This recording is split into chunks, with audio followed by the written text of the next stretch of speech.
Você já sentiu que um dia simplesmente deixou de ser parte da vida de alguém e se tornou apenas um inconveniente a ser realocado? Eu senti. No dia em que meus filhos me deixaram no que eles chamaram de lar de cuidados.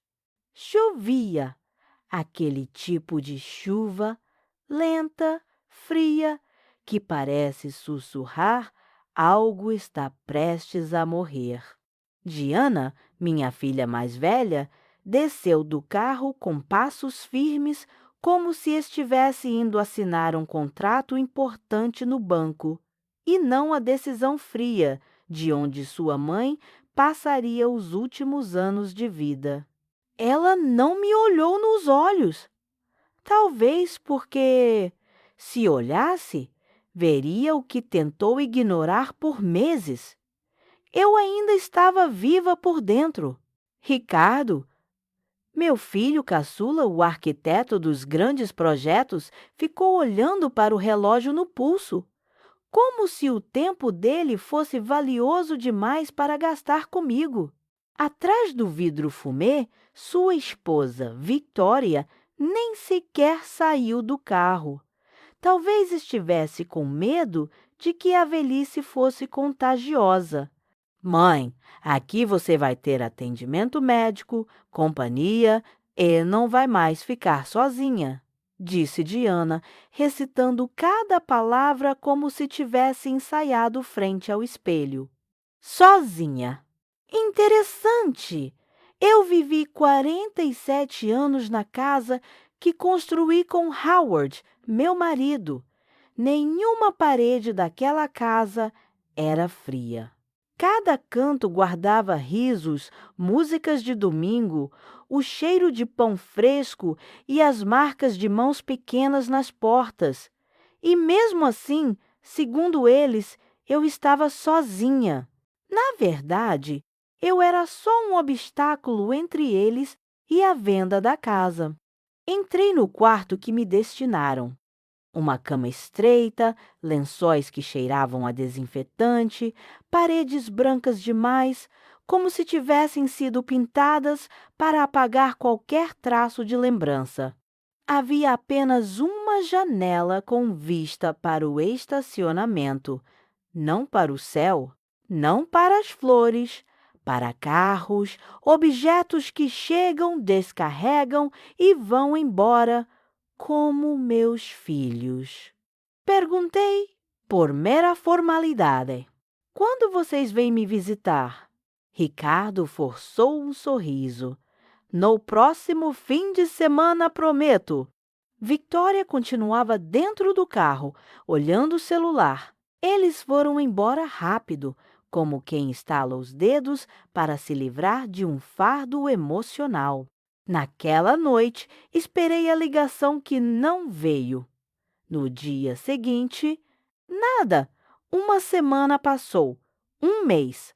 O tempo no lar tinha outro ritmo, o das pessoas que esperam algo que nunca chega. E então eu percebi.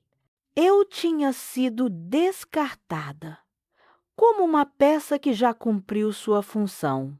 Mas há algo que meus filhos se esqueceram.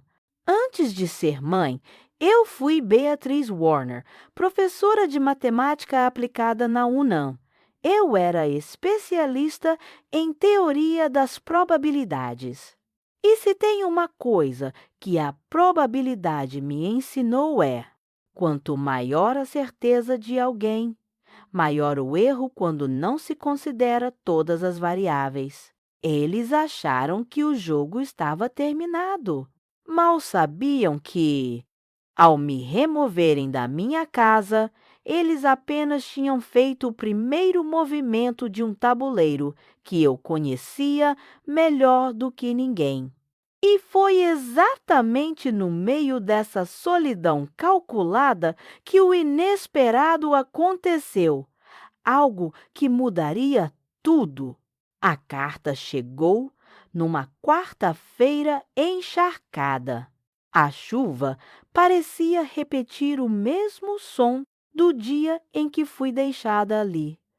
Toque, toque, toque, como se alguém insistisse em lembrar que certas dores não secam tão rápido. O envelope tinha o brasão do escritório de advocacia do Howard. Reconheci a tipografia antes mesmo de rasgar o papel. Minhas mãos tremeram não de fraqueza, mas de um medo antigo. E se não houvesse nada ali, além de lembranças? E se o passado viesse apenas para confirmar que o presente é irrecuperável? Sentei-me na cama estreita, respirei fundo e abri. Minha queridíssima Beatriz! Se estás a ler isto, a contingência foi acionada. Dignidade sempre, todo o meu amor. H. O mundo desacelerou. Aquelas 3 palavras, dignidade, sempre doeram mais do que qualquer ausência, porque dignidade foi exatamente o que tentaram tirar de mim quando me colocaram aqui com hora marcada, justificativas perfeitas e uma pressa que cheirava a lucro. Havia instruções anexas. O advogado Marcus Williams me visitaria naquela semana.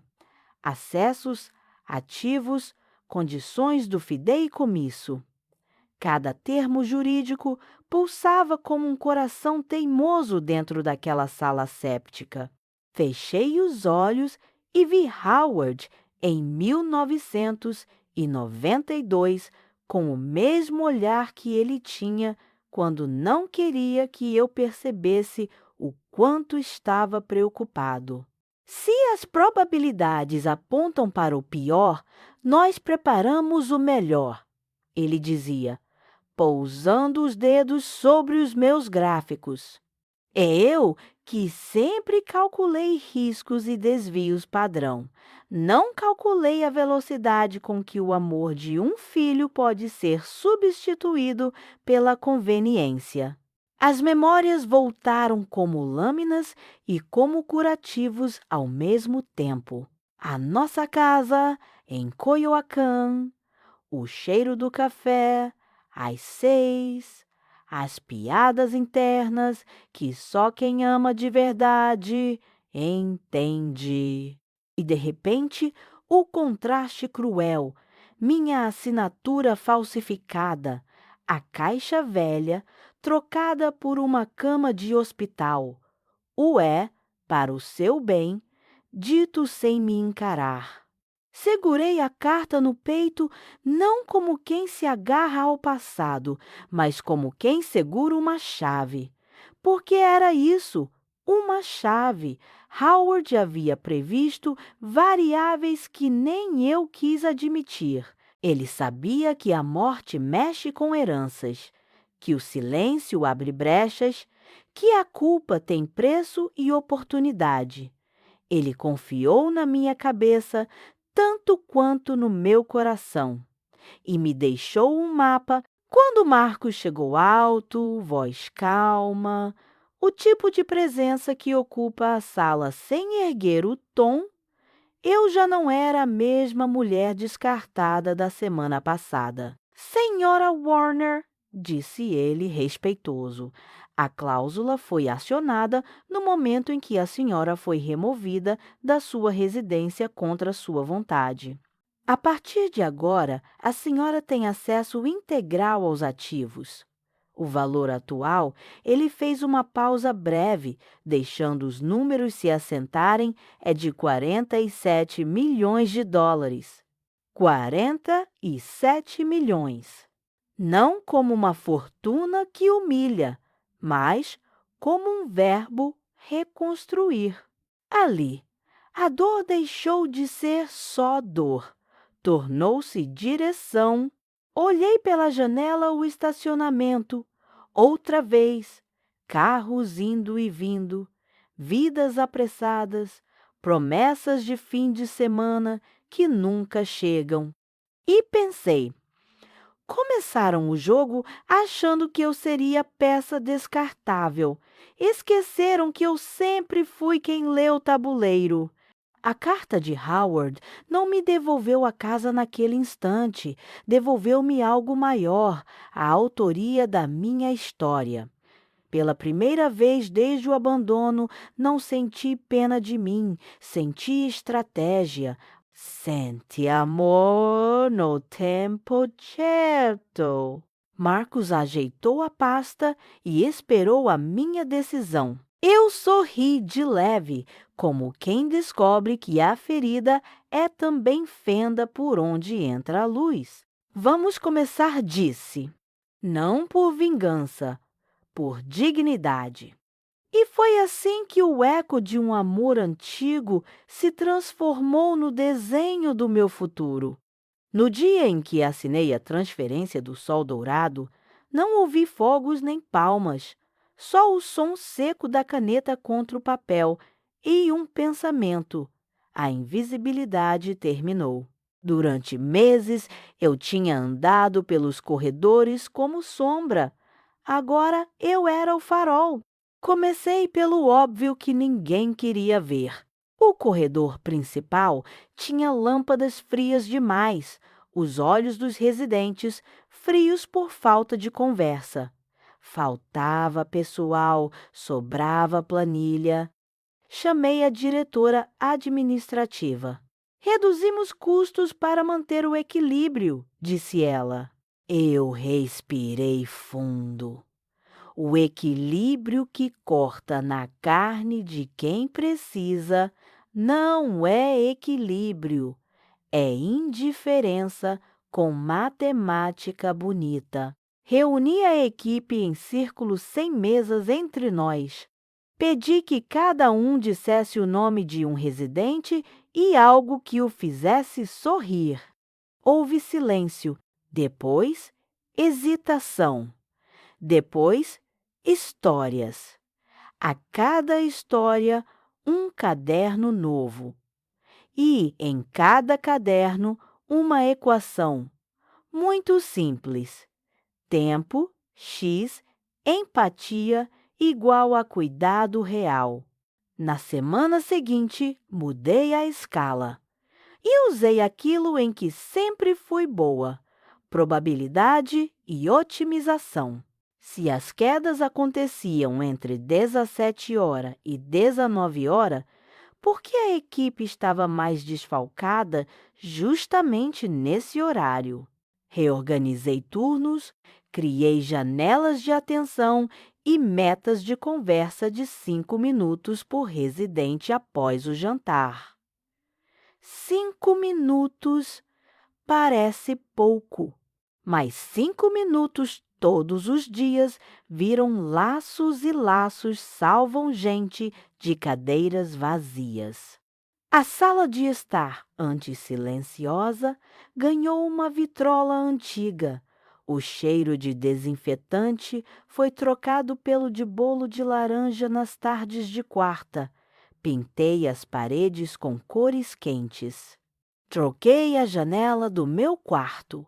Em vez do estacionamento, o jardim, porque dignidade também se mede pela vista. Não foi só reforma, foi confronto. Isso vai estourar o orçamento, avisou o contador. Não, vai estourar a solidão, respondi. E abri o gráfico de projeção. A taxa de internações por queda caiu 23% em 2 meses. O tempo médio de resposta às campainhas reduziu-se pela metade. Quando o cuidado melhora, o custo escondido diminui. Matemática não mente, apenas revela o que a gente tenta não ver. Lembro de Dona Luzia, 82 anos, mãos pequenas, olhos que evitavam os nossos. Nunca pedia nada.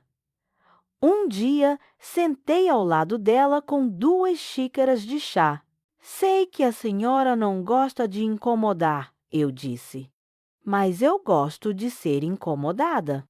Ela sorriu. Na semana seguinte, pediu para ouvir um fado antigo. Na outra, pediu um vestido azul. Quando ela desfilou pelo corredor, a equipe inteira bateu palma. Aquilo não era vaidade, era retorno de identidade. Contratei fisioterapeuta para aulas ao ar livre, abri um fundo de emergência para medicamentos e criei a Fundação Warner para a Dignidade, para que nenhuma decisão clínica ficasse refém de um carimbo. Troquei placas, Sol Dourado deu lugar à comunidade Warner. Houve quem torceu o nariz, houve quem chorou de alívio. Eu, que cheguei como resíduo, agora assinava como proprietária e diretora. Mas o título que mais me importava era outro: guardião daquilo que me negaram, o respeito simples de ser tratada como pessoa. À noite, eu caminhava pelo jardim pensando em Howard. Ele tinha previsto o risco. Eu tinha encontrado o propósito. A justiça, percebi, não é um martelo, é um projeto. E projeto, às vezes, precisa de demolição antes da reconstrução. Foi quando entendi que a obra mais difícil ainda não tinha começado. Eu pedi à minha assistente que ligasse. Urgente! Venham hoje! Sem detalhes. A sala de reuniões cheirava a madeira encerada e decisão. Sobre a mesa, 2 dossiês. Um com a história do que construí, outro com a história do que tentaram tirar de mim. Diana entrou primeiro. O salto firme, mais a respiração curta. Ricardo veio atrás, com aquele sorriso automático de arquiteto que aprendeu a vender confiança mesmo quando o chão treme. Victoria hesitou na porta, cruzou os braços, o gesto de quem acha que se fizer cara de nojo, a verdade recua. O que aconteceu, mãe? Disseram que era uma emergência. Coloquei os óculos, devagar, e apontei as cadeiras. Foi a única forma de vocês virem. Sentem-se. Silêncio. O tipo de silêncio que não é ausência de som, é presença de tudo que nunca foi dito. Antes de começarmos, falei: quero que reparem numa coisa. Girei a placa dourada para eles. Beatriz Warner, diretora e proprietária. As pupilas de Diana dilataram. Ricardo pigarreou. Sim, continuei. Esta comunidade agora é minha, e não apenas esta. Outras 5. E cada mudança aqui custou menos do que o preço de me verem como um móvel inconveniente. Abri o primeiro dossiê. Fotos das reformas, gráficos de queda nas internações, cartas de familiares agradecidos. Isto é o que se constrói quando a dignidade não é um slogan. Abri o segundo. E isto deslizei papéis com calma, é o que acontece quando a pressa encontra a ganância. Assinaturas falsas, transferências autorizadas, empréstimos no meu nome. Mensagens frias combinando datas e valores.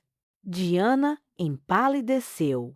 Ricardo levou a mão à testa, como se pudesse apagar com o polegar o que estava escrito em tinta. Isso é absurdo, Victoria cortou, a voz tensa. Você está interpretando o errado. Marcus Chamey.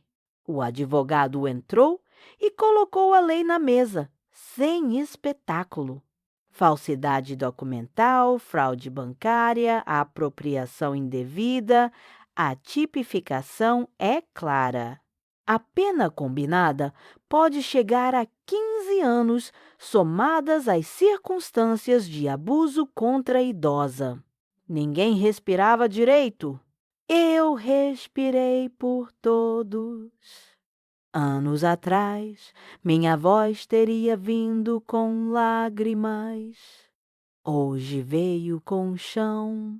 Vocês me tiraram de casa dizendo que era para o meu bem.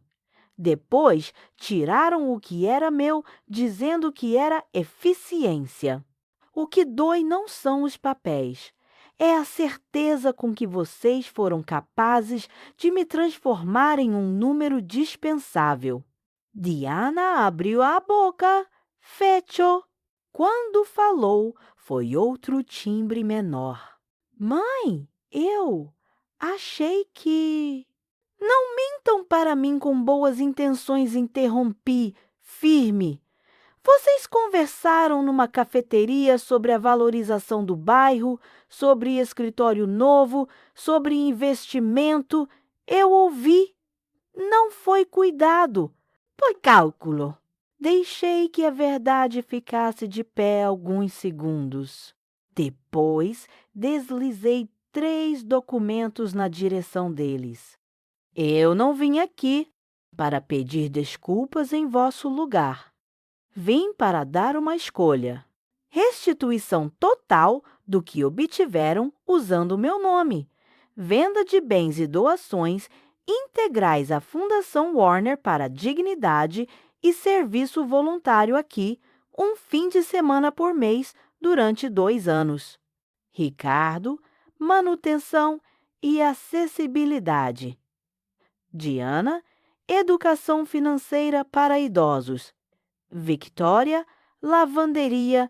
Isso é chantagem, Victória sussurrou, ferida no orgulho. Não, isto é justiça com propósito.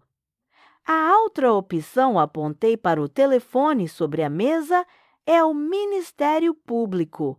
Hoje, Ricardo olhou para o chão, talvez pela primeira vez, sem procurar um ângulo bonito. Diana enxugou um canto do olho que juraria não chorar. Se aceitamos, a senhora garante que... Garante que eu não os quero presos. Eu os quero acordados. Silêncio de novo, mas agora outro tipo, o do coração que recomeça. Assinei os termos com mãos firmes. A orientação do voluntariado é domingo, às 8. Roupas adequadas serão fornecidas, é o mínimo. Levantei. Fomos caminhando até o corredor principal. A vitrola tocava baixinho. Uma residente ria de alguma piada que eu não ouvi inteira. O mundo continuava e isso por si só era uma sentença. Parei à porta. Não se enganem, disse, sem teatralidade. Isto não é sobre humilhação. É sobre devolver significado ao que vocês quebraram em mim e talvez ao que quebraram em vocês mesmos, sem perceber. Diana assentiu. Ricardo respirou fundo. Victória permaneceu de pedra, mas menos alta. E foi assim que o martelo caiu, não para esmagar, mas para moldar. Domingo, 8 da manhã, o uniforme simples, sem títulos, mãos destreinadas, cheiros novos. A primeira tarefa parecia banal. Ouvir. Ricardo começou na manutenção. Sempre gostou de plantas em renderizações perfeitas. Agora, as folhas eram reais, com manchas e nervuras que não cabiam em maquetes. Ele mediu rampas, testou corrimãos, contou passos com um idoso de andador. Aqui dói o joelho? Perguntou. Aqui dói o medo de cair, respondeu seu Ramos, 86 anos. Ricardo anotou, mas o que ficou não estava no papel. À tarde, tirou o casaco e meteu as mãos no cimento. A rampa ganhou 3 graus a menos. O primeiro sorriso veio quando viu a roda do andador descer sem tremer. O segundo, quando percebeu que o orgulho dói mais que o joelho e que, curado o orgulho, o corpo encontra outra maneira de caminhar. Diana foi para a sala de educação financeira. Chegou com pastas, planilhas e um discurso sobre prevenção de fraudes. Encontrou silêncio, do tipo que nasce quando a vergonha tem nome. Sentou-se diante de Dona Teresa, 79 anos, quase cega. Preciso que me ajude a escrever uma carta para o meu filho, pediu a idosa. Claro, o que você quer dizer? Que eu o perdoo por ter levado meu cartão e que não quero que ele me visite só quando precisa. A caneta de Diana pesou como chumbo. Perdoar, a palavra que ela mesma nunca ofereceu a mim, nem pediu de volta. Na semana seguinte, trocou o PowerPoint por conversas de meia hora. Em cada conversa, uma pergunta.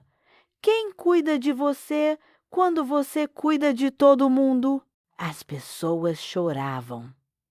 Ela também. Victoria foi para a lavanderia. Revolta dobrada com lençóis. Isto é humilhante, murmurou no primeiro dia, como se a roupa pudesse responder. A verdade é que a roupa responde, com o peso do que alguém não pode fazer sozinho. No terceiro domingo, um lençol manchado de chá voltou limpo e dobrado em 4. A senhora que o recebeu segurou-a pelo pulso. Obrigada por não me fazer sentir um problema. Victoria puxou a mão de volta. Orgulho ferido ainda não sabe onde pousar. No mês seguinte, ela não apareceu. Escolheu as penalidades, escolheu a saída. Esta foi a queda. A vida, às vezes, corrige ensinando, às vezes, corrige separando. Com o tempo, os plantões deixaram de ser sentença e viraram espelho. Ricardo começou a desenhar um corrimão que aceita mãos trêmulas sem fazer a pessoa se sentir fraca. Diana montou um programa de assinatura assistida. Ninguém assina nada sozinho. Nunca mais. Em cada aula, ela repetia: a vulnerabilidade não é um convite ao abuso, é um pedido de presença. E eu observava, não como juíza, mas como alguém que reaprende a acreditar. O perdão não veio num dia só, veio em fragmentos. O caderno de Ricardo com croquis cheios de setas. As cartas ditadas que Diana começou a ler em voz alta, com um cuidado que não era técnico, era filho. No 6º mês, propus um passo que nem Howard previra. Quero vocês aqui, não como devedores, mas como construtores. Ofereci a Ricardo o cargo de diretor de acessibilidade e a Diana o de proteção financeira, salários modestos, responsabilidades imensas. Eles hesitaram. Olharam para mim como quem pergunta se merece. Ninguém merece o passado, respondi, mas todos podemos merecer o futuro que ajudamos a construir. Assinaram. E quando assinaram, não foi papel, foi chão. Aquele chão novo onde eles aprenderiam a caminhar comigo, não contra mim. Numa tarde de sexta, encontrei Ricardo sentado no banco do jardim, mãos sujas de tinta, rindo de uma piada de seu Ramos. Diana saía da sala de cartas com os olhos marejados não de culpa, mas de cuidado. Parei na porta e entendi. O castigo cumpriu sua única função válida, abrir caminho para a cura. Mas um ciclo não se fecha sem um símbolo. E o nosso símbolo ainda estava do lado de fora, à espera de ser reconquistado. 3 anos depois, a casa de Coyoacán voltou a aparecer num documento não como lembrança, mas como possibilidade.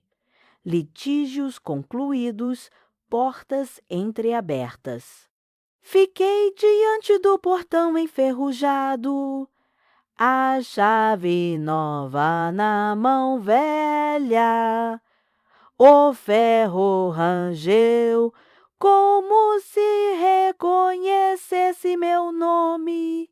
Entrei devagar, como quem pisa num altar. O ar cheirava a pó e promessas. As marcas das mãos dos meus filhos ainda estavam na madeira da cozinha, pequenas, tortas, sinceras. A traição. Lembrei, não apaga o que um dia foi verdade. Só exige que a verdade amadureça. Ricardo chegou primeiro, com uma caixa de ferramentas e os olhos que aprenderam a pedir licença. A fechadura está desalinhada, disse, já estudando o encaixe. As casas envelhecem como a gente, respondi. Mas quando a gente volta, elas se endireitam um pouco. Diana veio depois, carregando pastas e um bolo simples embrulhado num pano. Sorriu discreta, o sorriso de quem descobriu que o cuidado não é tarefa, é vocação. Trouxe os documentos da Fundação para a formalização do Programa de Proteção aos Idosos. Disse, 3 estados já aprovaram, mais 2 estão em votação. Nos abraçamos sem pressa. Um tipo de abraço que não pede perdão, nem permissão, apenas reconhece. Passeamos pela casa como quem percorre um mapa antigo.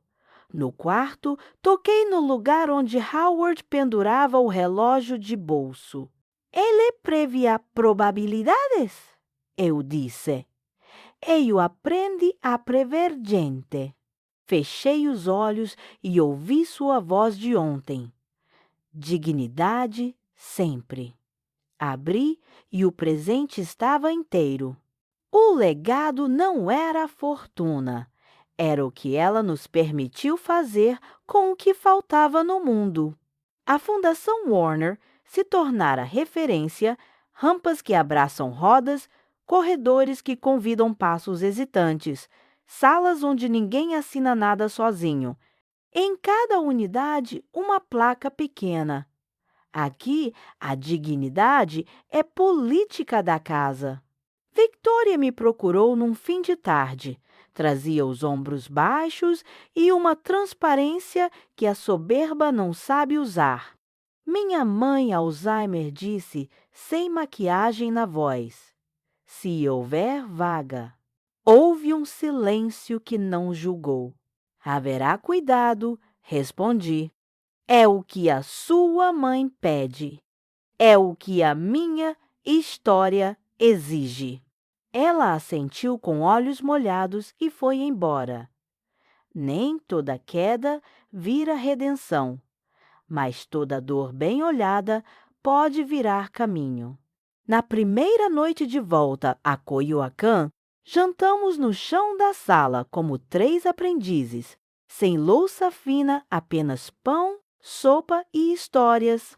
Ricardo contou de uma rampa que ensina o corpo a confiar.